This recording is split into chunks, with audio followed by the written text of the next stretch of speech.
Bonjour Gary, mais s'il te plaît, rectifie mon âge. C'est 75 et non 76. Tu sais, à notre grand âge, un an ça compte. 75. Je rectifie, mais ce que j'avais dit demeure, n'est-ce pas? Je reste accroché, cramponné à ce que je disais tout à l'heure. Cette femme extraordinaire, je vous dis bonjour à 75 ans. C'est déjà toute une vie, Michel. Mais merci Gary, je voudrais te remercier de me recevoir ce matin et surtout de me donner l'opportunité de m'exprimer pour la première fois sur cette date historique de notre départ de Haïti le 7 février 1986. Je salue aussi ton équipe de journalistes chevronnés que j'écoute de Paris chaque jour de la semaine. Je salue respectueusement aussi le peuple haïtien pour lequel je garde toute mon affection. Et si tu le permets, Gary, comment ne pas remercier la France qui nous a reçus et qui nous protège jusqu'à présent? Michel, merci. Michel, qui Jean ou t'as vécu premier moment départ là, le 7 février 1986? Et tu peux répéter la question, Gary, s'il te plaît? Moment ça, départ oui, là, 7 février 1986. Bon, tu sais, partir loin de son pays et recommencer une nouvelle vie sur une terre étrangère n'est jamais facile pour quiconque, qu'au président, qu'au madame président, qu'au simple citoyen. La diaspora peut en dire même plus long. Ça a été un déchirement pour Jean-Claude. Ça a été un déchirement pour nos deux familles respectives et pour moi. J'avais des enfants en bas âge. Quand j'ai épousé Jean-Claude en 1980, et quelques jours avant le 7 février 1986, il a pris la décision de quitter le pouvoir. Je n'ai pas hésité une seconde à le suivre en exil. Ne déplaise à certains médisants. Il a pris cette décision après la mort malheureuse des 3 jeunes écoliers des Gonaïves. Une mort que j'ai toujours déplorée, que Jean-Claude a pleuré ce jour-là. Jean-Claude n'a jamais donné l'ordre de tirer sur la foule, mais il a toujours su d'où venait ce complot. Je m'abstiendrai de balancer un ou des noms, ils se reconnaîtront. Allô, Madame Bennett? Oui, je vous écoute. Maintenant, Madame Bennett, il y a un peu de monde qui a pu suivre, qui a attendu l'émission. Hein? Et comment ou te vivre 7 février à même? Alors là, on va parler de moment en exil là. Comment on vit début exil là en France. Maintenant, jour 7 février ça, comment on vit les mêmes, Madame Bennett? Bon, quand le président a appelé l'ambassadeur américain pour lui demander le transport et qu'il a eu l'ambassadeur de France et aussi le Quai d'Orsay pour qu'il nous reçoive en France, il avait demandé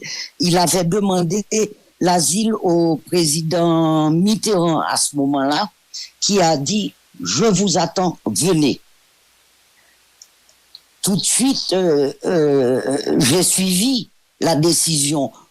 Jean-Claude ne connaissait pas les États-Unis. Il faut que je vous dise aussi que pendant les 14-15 années de sa présidence, Jean-Claude n'a jamais fait un voyage nulle part. Il s'est retrouvé à 19 ans et il était comme obligé d'accepter cet héritage de son père. Il n'a pas eu son mot à le dire. Et personne n'a jamais pensé à ce jeune homme de 19 ans qui accepte des charges qui étaient peut-être trop pour lui à ce moment-là. Et quand il a décidé de partir et que ce serait la France, il n'était pas question qu'il aille aux États-Unis. Il avait seulement demandé le transport. J'entends beaucoup dire qu'ils ont dit, Jean-Claude a tout mené jusqu'à la fin. Il a décidé de partir pour ne pas se salir les mains.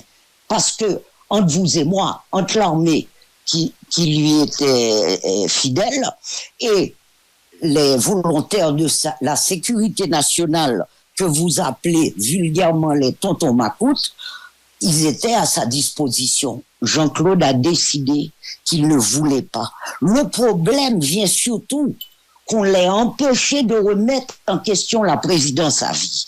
Moi, je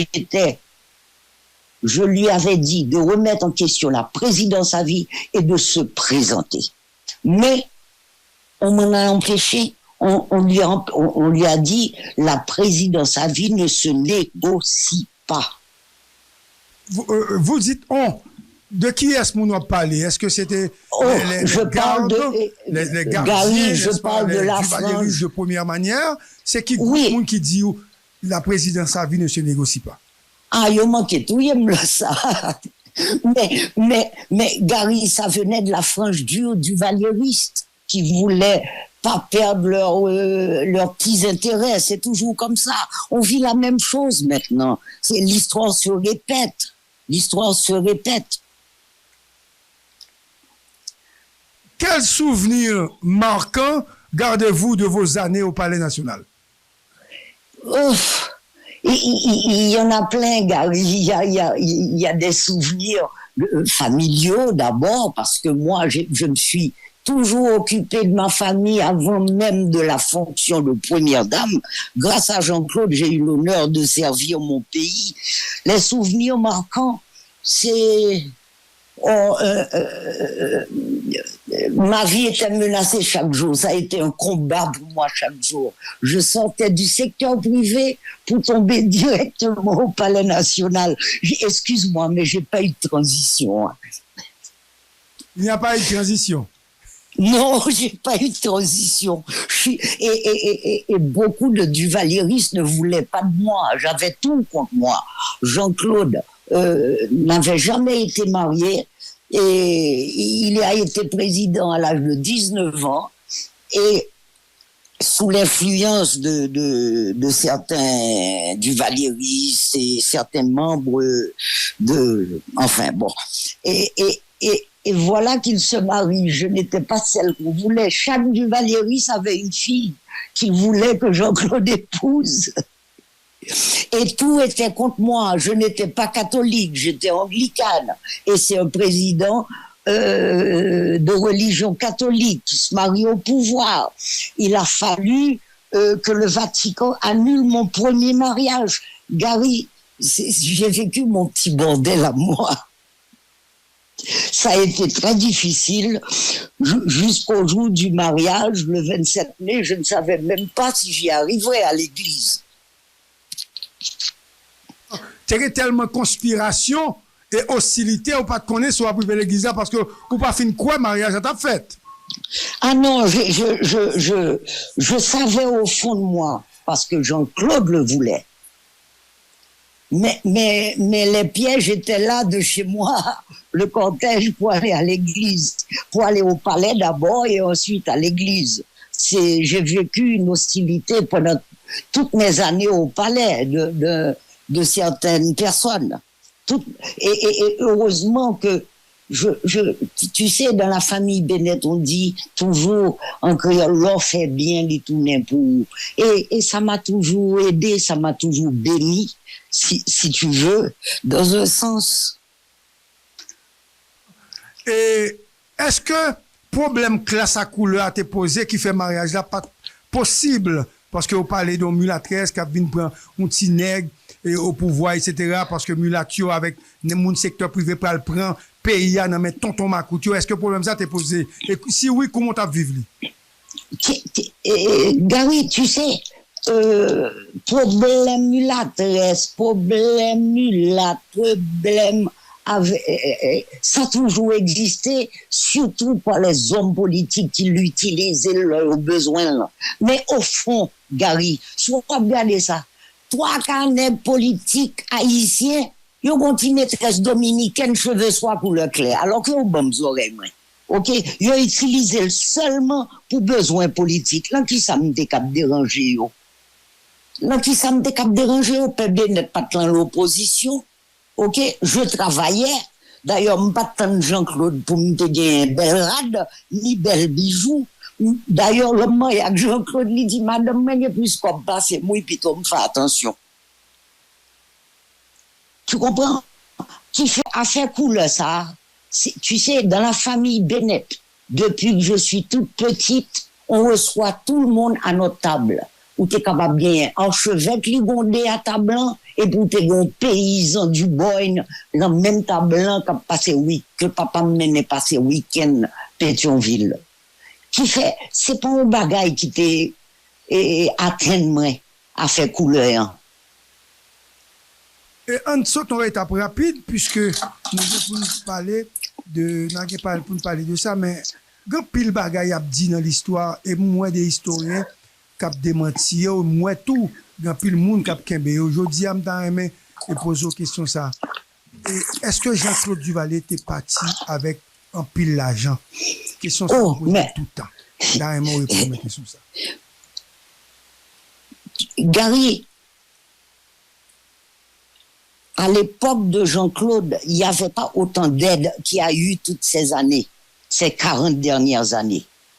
Toute l'aide internationale ne pouvait pas être détournée par qui que ce soit, parce que c'était contrôlé par les différentes agences gouvernementales étrangères. Alors, à qui comme pour Jean-Claude Despatie? Qui tout comme dans des chiffres 800 millions, et de l'homme dit augmenter. Je préfère passer ça en dérision. Jean-Claude n'était pas un homme d'argent, comme François Duvalier n'était pas un homme d'argent. Haïtien toujours pas oui, il y a pas de couronne Nupana, et 800 millions, il y a l'autre qui dit non, c'est 900 millions. Jean-Claude, mais de quoi on parle là? Comment vivre 40 ans exil ça? Jodi à la 40 ans après, comment vivre lui? Bon, tu sais, Gary, ça a été un déchirement pour nous. Mais j'ai eu une vie de famille en arrivant en France à m'organiser. Et naturellement, on a eu la protection. Et le président François Mitterrand recevait beaucoup de pression, même de son gouvernement, pour nous demander de repartir. Et avec les Américains, son premier ministre à l'époque, Fabius, Fabius avait demandé qu'on aille dans un pays africain. Entre toi et moi, je connais si je t'ai voué dans un pays, ça nous t'a bourré. Eh bien, j'ai tenu ferme. Parce que Jean-Claude était dans un état second. Il n'arrivait plus à réagir. Quand on venait d'arriver en France, on avait le service secret français qui nous donnait soi-disant de la protection, mais en même temps, il a espionné nous. Ça n'a pas été facile. Tous les enfants de la famille qui étaient en bas âge étaient malades. J'avais le médecin presque 24/24. N'oublie pas qu'on était à Taloir, là où le froid était vraiment intense. À ce moment-là, j'ai réagi. J'étais la seule à pouvoir réagir. Et un jour, le premier ministre français a envoyé quelqu'un à l'hôtel où on était à Taloir pour nous demander de partir. Il y a un avion américain qui nous attend maintenant sur le tarmac de Genève. Je dois te dire, on était à 1 heure de Genève, mais en France. À ce moment-là, Jean-Claude me dit, tu vas le recevoir avec moi. Je lui ai dit, pourquoi? Tu ne peux pas le faire seul. Il me dit, je te demande d'être là. Je lui ai dit, si tu me demandes d'être là, c'est parce que tu veux que je m'en occupe. Est-ce que tu m'autorises à lui dire ce que je veux? Il me dit, je te donne carte blanche. Quand il est arrivé, cet émissaire du ministère, du Premier ministre, qui était en bisbille avec Mitterrand, parce que Mitterrand leur disait, foutez la paix au Duvalier. Et cet émissaire est arrivé en sortant son blabla, comme on dit, il y a un avion qui vous attend, vous ne pouvez pas rester en France, l'opinion publique si, vous êtes un embarras pour nous, dictateur ceci, dictateur cela. À ce moment-là, je me suis mise debout, je lui ai dit, monsieur, vous êtes dans mon hôtel parce que c'est moi qui paye tout l'hôtel ainsi que la sécurité que vous me donnez. Je ne vous dois rien. Monsieur le président Mitterrand nous a demandé de venir après notre demande, on y reste. Et je l'ai foutu à la porte, Gary. À ce moment-là, nos avocats qui étaient présents, comme dit Haïtien, ils mettent deux mains dans la tête, ils disent, oh Seigneur, je dis, écoutez, si vous ne pouvez pas l'écouter aussi, ce que je dis, je vous prie de prendre la porte. Et ça a été ça, et voilà comment on est resté en France. On a pris des avocats, on a demandé l'asile politique, et les procédures étaient longues, et voilà, on y est jusqu'à présent. Sinon, ils ont envoyé nous Kai John Doe en Afrique. Et j'ai eu une conversation avec le docteur Jean Filius qui vit actuellement aux États-Unis, et M. t'a raconté, et il y a un historien haïtien qui est Daniel Supplice, écrivain, qui dit le dernier moment, dans la salle, dans le dernier loc pour te gagner, dans la salle, ça te gagné Jean-Claude ou même Avel. Est-ce que vous songez au moment ça? Bon, j'ai écouté Daniel, qui est un grand ami de la famille. Je ne sais pas dans quel moment tu penses qu'il a dit que j'étais là. Non, c'est pendant nous aller à dernier jour nous aller à tout pendant nous aller à dit dans salle. C'est ça docteur Félix. Donc m'a le temps de l'encore. Donc Kounia bon me pose une question, me connaît ça qui doit ou qui doit pas dire toute bagaille. Et qui j'en peut séparer Jean-Claude?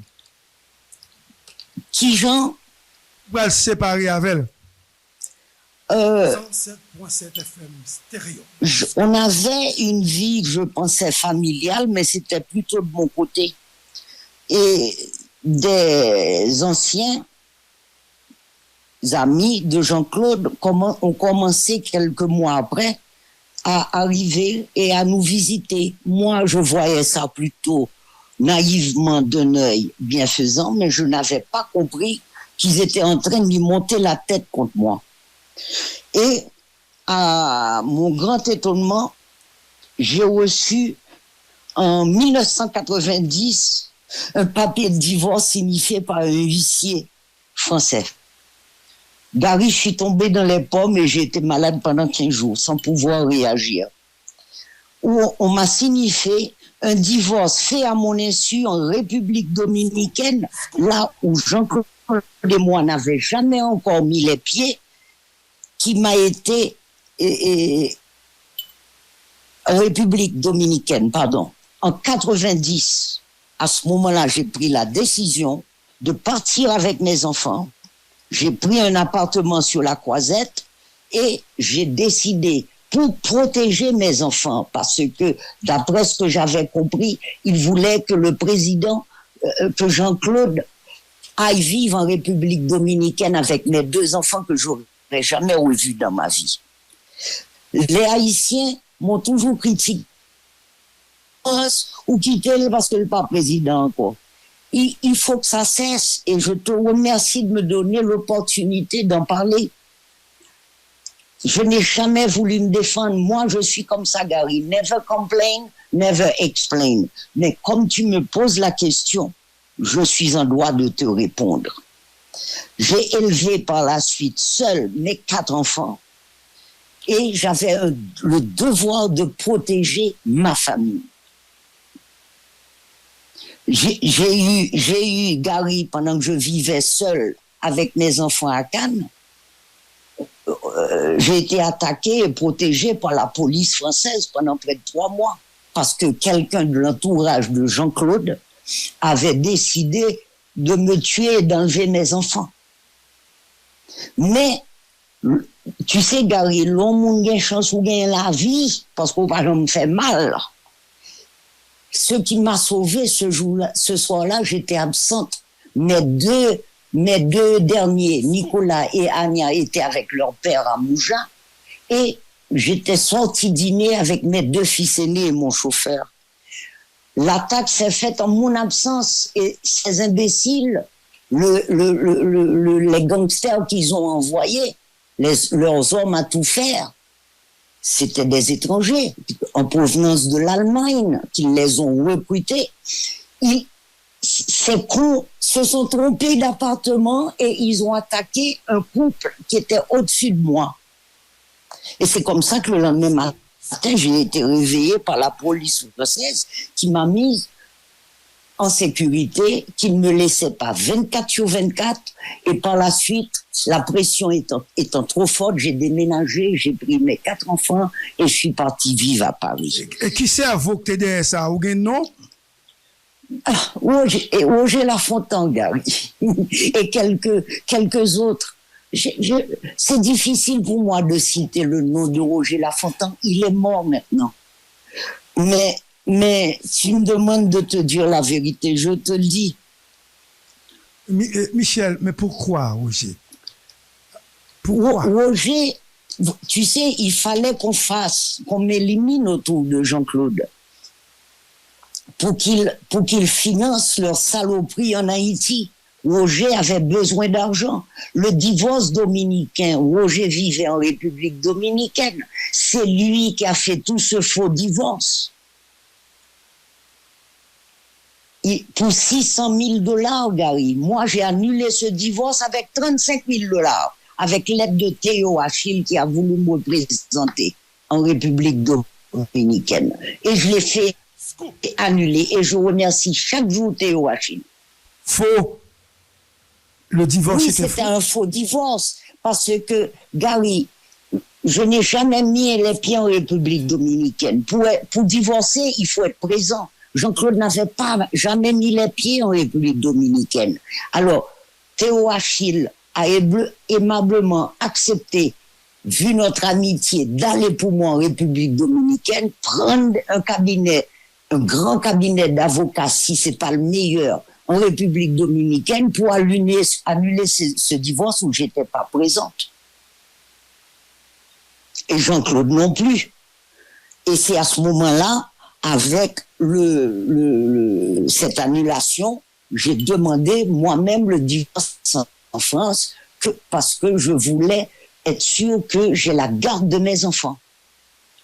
Madame Bennett, j'ai 2 ou 3 questions bien rapidement posées.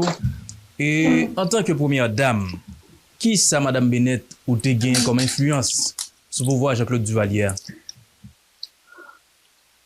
Je dois rétablir quelque chose. Quand j'ai épousé Jean-Claude, je sortais du secteur privé où je dirigeais la maison d'exportation de café et de cacao de mon père.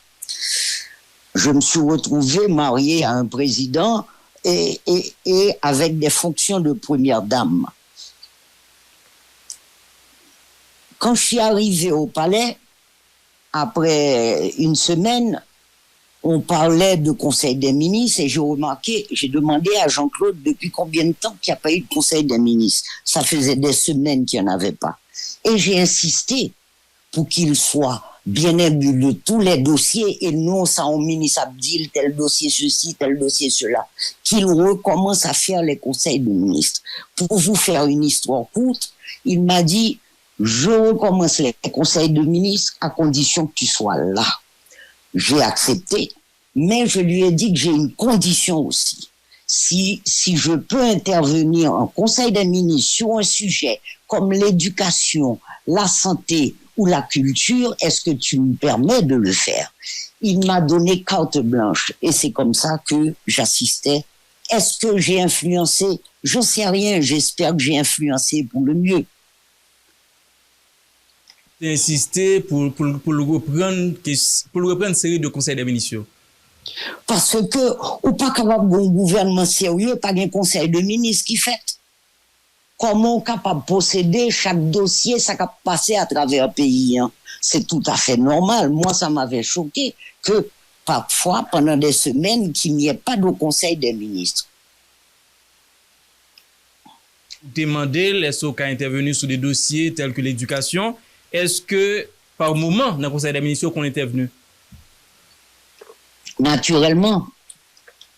Naturellement, puisqu'il m'avait donné carte blanche pour le faire. Mais seulement pour comprendre. Ça a été la meilleure école pour moi. Ça a été la meilleure école pour moi dans tous les sens. Connaître bien le pays, connaître bien tous les sujets. Je n'intervenais pas sur question de travaux publics, des trucs comme ça. Ça ne m'intéressait pas sur question ministre de l'Intérieur, ministre ceci, ministre cela. Non, l'éducation, la culture et la santé, c'était les trois priorités pour moi. Et c'est en ça surtout que j'intervenais. Dernière question, Madame Bennett, pour moi. Et est-ce que, selon même en tant que première dame, ou tap vive et gouvernance Jean-Claude Duvalier, est-ce que quelque part, pas de bagaille ou que tu mérites changer, que tu mérites corriger? Mais naturellement, vous connaissez, vous, un gouvernement parfait? Moi, je n'en connais pas. Regardez ce qui se passe maintenant. Mais bien sûr qu'à l'époque, je n'étais pas d'accord avec certaines choses. C'est normal.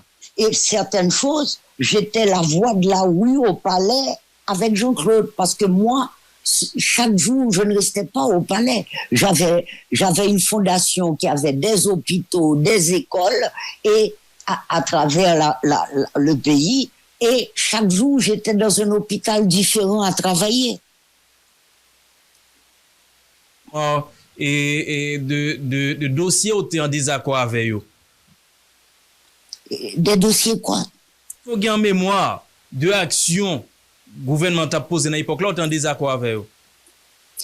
Mais oui, je peux donner un exemple. Et quand il y a eu la rafle des journalistes, je crois que c'était en novembre 83, Liliane Pierre-Paul, et comment il s'appelle, bon, il y a d'autres noms, c'est Marvel, je crois. Compère Philo. Oui, compère Philo. Et aussi, comment ne pas citer le nom de monsieur Evans Paul. Hein? Pour moi, Evans Paul, c'est un homme de grande valeur morale et il a été victime de notre gouvernement, mais il prône toujours la réconciliation, il prône toujours la non-violence et le pardon. Et je lui en sais gré. Mais quand j'ai su que cette rafale allait se faire, j'ai pété un câble, excusez-moi l'expression française, hein, mais j'ai pété un câble. Et Jean-Claude a été mal renseigné là-dessus. Et ça s'est débordé. Et je regrette chaque jour ce que Liliane a subi. Je regrette chaque jour ce que chacun de ces hommes a subi. Pour moi, ça a été une tâche de notre gouvernement. Et je le regrette. Jean-Claude l'a regretté aussi. Mais je vais vous raconter une anecdote. Quand Jean-Dominique, qui a été un grand ami de Jean-Claude Duvalier, bien avant que je ne l'épouse, quand Jean-Dominique ouvrait son émission chaque matin à Radio Haïti, il disait « Bonjour Port-au-Prince », non, « Bonjour Haïti, bonjour Port-au-Prince, bonjour le prince ». Qui était le prince pour lui? C'était Jean-Claude. Mais au fil des années, l'amitié s'est refroidie. Et savez-vous que quand Jean-Dominique a été expulsé après cette rafle, vous savez que par l'intermédiaire de mon père, Jean-Claude envoyait de l'argent chaque mois à Jean-Dominique à New York. Alors, que Haïtien pas venu parler en pile dans la tête, moi, que Jean-Claude était mauvais. C'était quelqu'un de bon, c'était quelqu'un de généreux qui aimait son pays. Je pense qu'il est temps maintenant qu'on lui rende hommage. Il y a eu des erreurs impardonnables, mais parfois ça a débordé. Michel. Oui, Gary. Écoute, Michel, cette question que je vais te poser, c'est une question un petit peu, je dirais, difficile. Mais comme tu es une femme de grande ouverture, de grande culture, je dois de toute façon te la poser. Tu peux me parler de Véronique et de la mort de Jean-Claude? Quelle relation? Je n'ai jamais rencontré cette femme. Quand Jean-Claude a commencé à la voir, j'ai toujours pensé que, étant divorcé ou séparé ou divorcé, il avait droit à sa vie privée. Gary, mon principe, la famille. 107.7 FM stéréo. Je ne mêle jamais de la vie privée des gens pour une simple et bonne raison. M'pa vle ou vin mêler là fait pas moi. Jean-Claude avait droit à sa vie privée. Mais cette femme n'a pas été assez intelligente pour être gentille avec mes enfants qui étaient petits et toujours en bas âge. Et quand Jean-Claude est décédé, il vivait toujours avec elle, mais la veille de la mort de Jean-Claude, il y a eu, d'après ce que me dit l'entourage de Jean-Claude, il y a eu une grande dispute et il a laissé là où il vivait avec cette femme. J'étais en Haïti à ce moment-là. Nicolas, et quand Jean-Claude est décédé, je l'ai su par le docteur Gérard Pierre qui était son cardiologue. Il me dit, je t'appelle, je suis chez le colonel Baguidi, j'ai une mauvaise nouvelle, le président est décédé. Je lui ai dit, Doc, tu gardes le corps et tu attends l'arrivée de mon fils Nicolas. Et c'est comme ça que Nicolas, j'ai appelé Nicolas et je lui ai dit, tu vas trouver ton père, j'appelle Paxila et tu es en charge du corps de ton père. Thierry, excuse-moi, et Gary, c'était des mauvais moments pour moi et mes enfants. Anya était à Paris, il fallait que je lui annonce que son père est décédé. Personne ne s'y attendait. Et c'est moi qui ai pris en charge toutes les funérailles de Jean-Claude, malgré qu'on était séparés depuis de nombreuses années. Je l'ai fait pour Jean-Claude, je l'ai fait pour sa famille, je l'ai fait pour mes enfants. Et cette femme, je n'ai jamais eu de relation ni de près ni de loin avec elle. Et je l'ai vue pour la première fois aux funérailles.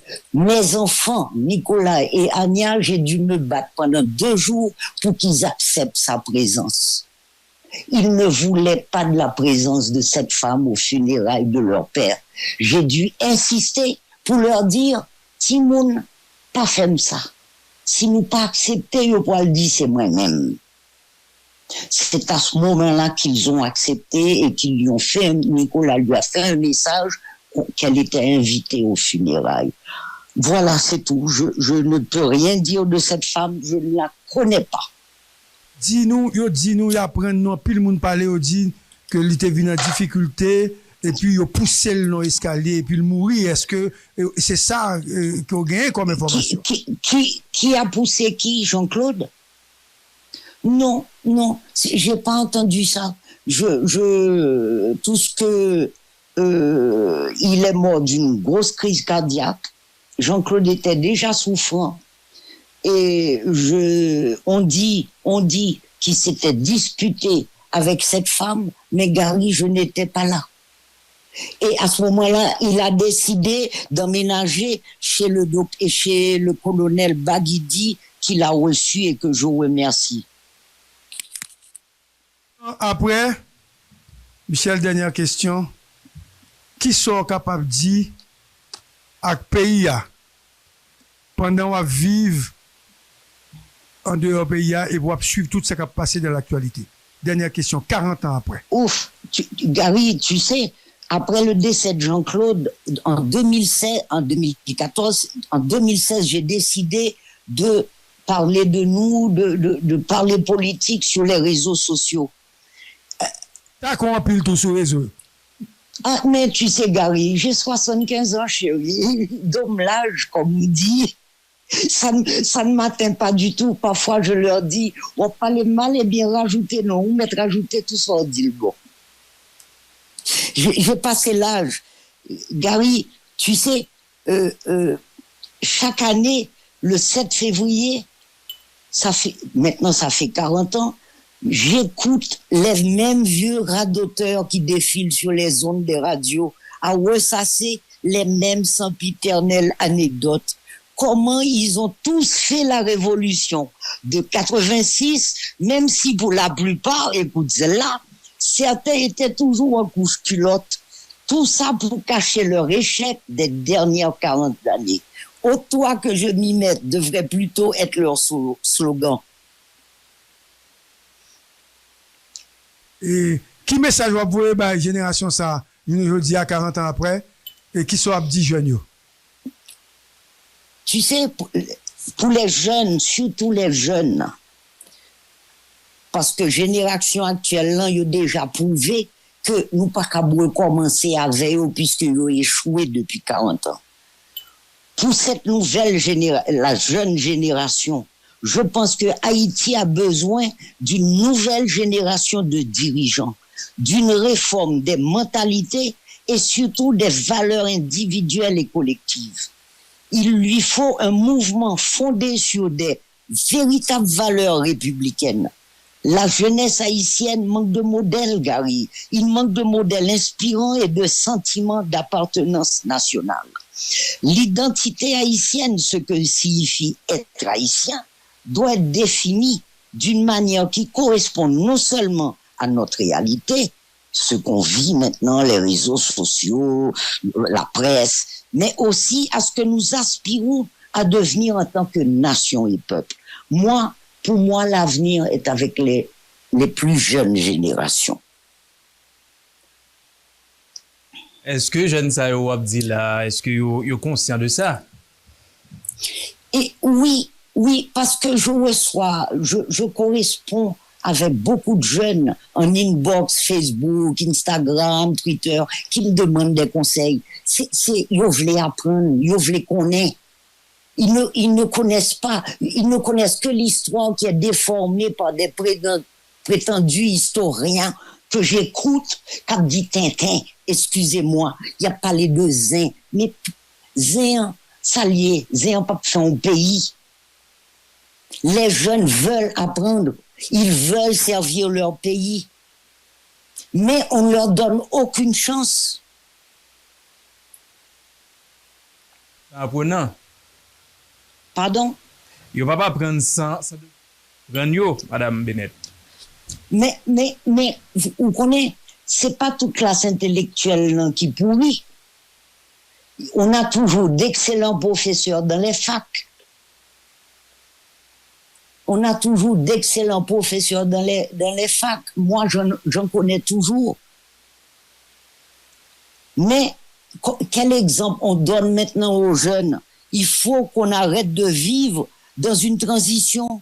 Il faut absolument, par exemple, Fils Aimé n'est pas de ma génération, j'ai connu son père. Mais, oui, Boulon, qui ne connaissait pas Boulon, excuse-moi. Mais Fils Aimé, choisi par les Américains, malheureusement, il n'a pas fait grand-chose pendant qu'il était là. Mais maintenant, il faudrait peut-être qu'il s'y mette. Parce que Gary, il n'aura pas de chèque en blanc. Hein. Il a le devoir d'organiser des élections avant la fin de l'année, mais il doit impérativement sécuriser le pays, Gary, en reprenant le contrôle des territoires perdus, comme l'autre a dit, l'ancienne ministre. La ministre de la Justice et de la Culture, Rémi Prophète. La ministre de l'Inculture, je dirais. Excuse-moi, Gary, tu sais, l'opposition typique, ma voyelle, parce que moi, je ne pas faire un cadeau. Et puis, il doit faire des élections. Pourquoi pas des élections à l'instar de M. Privert, pour lequel j'ai beaucoup de respect et que je salue. Fini. Nous allons finir. Moi, posons une question. Dernière question, vraiment dernière question.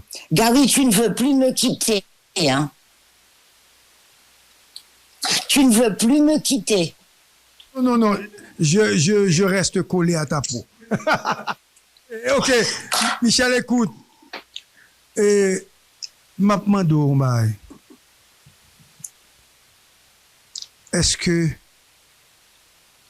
si on fait des marches pour venir en Haïti, est-ce qu'on va venir au pays?